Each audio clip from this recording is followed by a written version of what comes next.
Joseph Rigsby, Technology Editor with Nearshore Americas. I'm here with James Siegel, Senior Scientist at Carnegie Mellon and Director at ITSq. Right.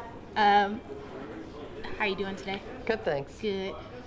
So in one of your recent articles, you wrote that you felt that cultural fit was a very important factor in establishing a successful nearshoring or outsourcing relationship. Yes. From a tactical, everyday perspective and delivering services, why does cultural fit matter? Well, it matters for good communication. One of the key aspects about establishing trust and having a good sourcing relationship is having effective communication. And if people have similar culture in terms of religion, in terms of values, in terms of the way that they interact with each other, then that's a key part of building trust, of establishing relationships with others. And so from a tactical or an everyday business standpoint, having people you feel comfortable with who are similar to you becomes part of being able to do business effectively. Okay. Do you feel that geographical proximity increases the likelihood that you'll have a good cultural fit? Certainly geographical proximity is a part of it. It's also just the overall demographics, the fact that the U.S., for example, is a melting pot of many different cultures and also now has about a 40 million person population that is Spanish speaking to be served by sourcing. And if you look at the Latin American countries, there are significant similarities in terms of people coming from many different places and merging together to form a society, and of having the both English and Spanish language compatibility and the cultures. So for holidays and for religious observations and for values about family and about lifestyle in general, as well as work ethic. So the other thing that is very similar is the notion of work responsibility and ethics in the workplace, and those also come into play. Okay.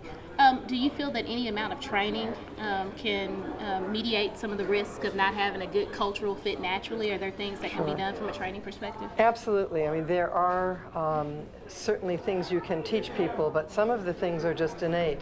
They're how you grow up and live your life, and how you've become used to things, and also how the education system works. So one of the big differentiators between the Asia-Pacific region and the U.S. and Latin America and even Europe is that we have an educational tradition that encourages people to question and that encourages them to be inquisitive and to not take things at face value. Whereas in many of the Asia-Pacific countries, the education system teaches you that the professor is the expert and almost a godlike figure, and so you take whatever information you're given as being the real truth. And that comes into play then when you're trying to teach people. You can certainly try to change the education system, and there are efforts to do that in India, for example, right now.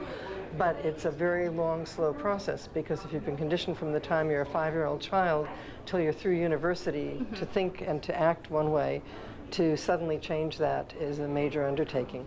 So in terms of cultural fit, what advice would you give to a technology leader that's trying to evaluate that? Is there a specific methodology they need to be looking at? Is it just kind of a soft, it feels good to us? Are there specific things that they can objectively there's evaluate? actually some literature about cultural fit in the academic community, but some of the work that we did at Carnegie Mellon that's now part of ITSq, which is a spin-off from Carnegie Mellon, we actually have best practices for both providers and their clients on cultural fit, on the things they should look for and how they should look at cultural fit issues, because it's a really critical part of success in sourcing relationships. So our viewers can find that on your website on the ITSq? They can actually, they can get it free to download. There are practices on cultural fit, and they're in PDF files, and anyone who has a computer and an internet connection can certainly go to the website and pick up that information.